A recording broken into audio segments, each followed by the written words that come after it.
Ils étaient 13 000 il y a 20 ans. Depuis, leur nombre a presque doublé. Les policiers municipaux seront l'un des enjeux des prochaines élections dans un peu plus d'un mois. La création d'une police municipale change-t-elle vraiment la vie quotidienne des citoyens?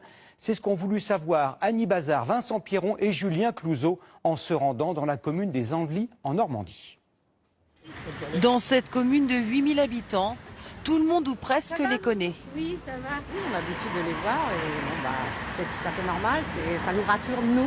Ici, les policiers municipaux sont depuis plus de 30 ans armés d'un pistolet semi-automatique. Une priorité pour Vanessa, en poste depuis 13 ans. C'est important pour nous, pour notre sécurité, mais aussi pour assurer la sécurité des gens. La mairie mise sur l'entraînement de ses agents. Une séance de tir par mois, en plus des 2 séances réglementaires par an.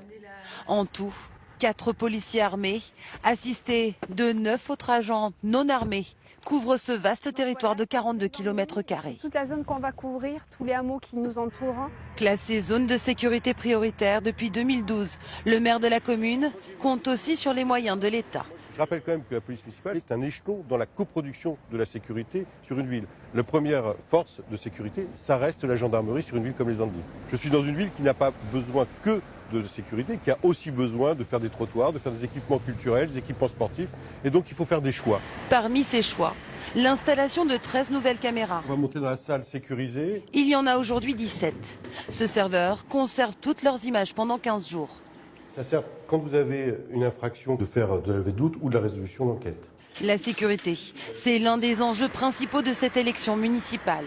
Toutes les listes se sont emparées du sujet, et notamment le candidat du Rassemblement national. Il veut renforcer la vidéosurveillance. Il y a quelques quartiers sensibles où il y a notamment régulièrement des infractions, et je pense que mettre 2-3 caméras à ces endroits-là, ça permettrait de régler beaucoup de litiges. Aujourd'hui, la police municipale coûte 500 000 € par an à la ville, sur un budget de 11 millions. En France, 3400 communes ont une police municipale. Dans la moitié d'entre elles, il n'y a en fait qu'un seul agent. Lorsque cette police existe, la criminalité, les incivilités baissent-elles de manière significative? Les résultats sont-ils différents selon que les policiers municipaux sont armés ou pas? Réponse Georges Brenier et Cédric Even. Ils font plus que jamais partie du puzzle sécuritaire. La France compte aujourd'hui 23 000 policiers municipaux. C'est 4 fois plus qu'au milieu des années 80 et le chiffre continue d'augmenter. Une police efficace? Il n'y a pas de statistiques officielles ou nationales, mais dans les communes où les commissariats et brigades de gendarmerie ont fermé, ces hommes et femmes en uniforme jouent un rôle parfois essentiel.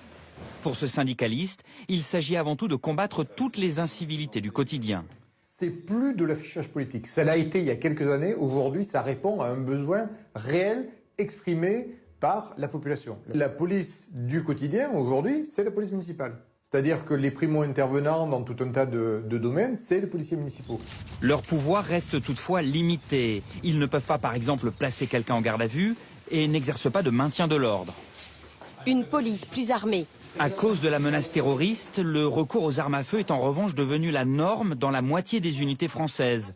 Aux yeux de cet expert en sécurité, l'arme est aussi souvent un argument avancé par les élus pour convaincre les futurs policiers. Le policier municipal va, j'ai envie de dire, plus aller vers une ville qui va lui proposer à la fois des outils, une arme létale, plutôt qu'une ville où on va lui proposer plutôt d'être agent de surveillance de la voie publique. C'est une subtilité qu'il faut comprendre et auquel même les villes de gauche aujourd'hui sont totalement soumises. Les policiers municipaux ont une autre corde à leur arc, celle d'être souvent très appréciés par la population.